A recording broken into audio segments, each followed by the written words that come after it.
You're not lazy. I need you to hear that first. Because if you were actually lazy, you wouldn't feel guilty for doing nothing. You wouldn't overthink your to-do list. You wouldn't watch productivity videos at 2 a.m., hoping something finally clicks. Lazy people don't hate themselves for wasting time. You do, which means something else is blocking you. And no one explains this clearly. So you assume the problem is you. It's not. Let me show you what's really happening. A few months ago, I kept putting off a project I genuinely cared about. Not scrolling, not gaming, just staring at the screen. Every day I told myself, I'll start tomorrow. Tomorrow never came. And the weird part? The more important the task was, the harder it became to start. Sound familiar?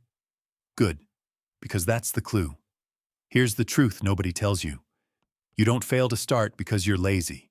You fail to start because your brain sees starting as a threat. Yeah, a threat. Not danger like a lion chasing you, but danger like identity risk. Your brain isn't asking, is this easy? It's asking, what happens if I try and fail? Think about it. Homework you don't care about? You'll rush it last minute. A dream project you actually care about? Suddenly you need the perfect playlist, the perfect mood, the perfect plan. That's not laziness. That's self-protection.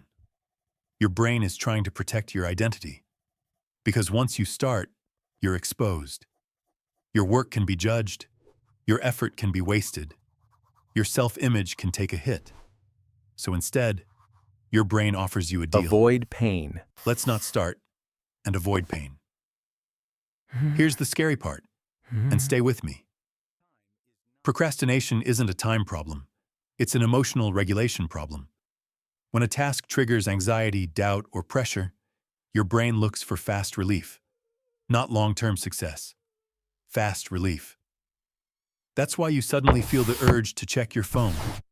That's why you reorganize your desk instead of opening the laptop. That's why I'll do it later feels calming for about 5 minutes. Relief now, stress later. And the longer this loop repeats, the more you start believing the lie. I just don't have discipline. But discipline isn't what starts action. Safety is. Let me say that again. Your brain only moves when it feels safe. So how do you make starting feel safe? Not with motivation, not with pressure, and definitely not by yelling at yourself. You lower the emotional cost of starting. Here's a tiny shift that changes everything. Stop asking, can I finish this? Start asking, can I start this for 2 minutes? 2 minutes doesn't threaten your identity. 2 minutes doesn't demand perfection. 2 minutes feels safe. And once you start, even badly, your brain updates its belief. Oh, we survived. That's the real hack. Another shift. And this one hits hard. You don't need more willpower. You need permission to be bad. Most people don't avoid starting because they hate effort. They avoid starting because they secretly expect greatness. So give yourself a new rule. This first version is allowed to suck. Messy notes, ugly drafts, embarrassing attempts. That's not lowering standards. That's lowering pressure.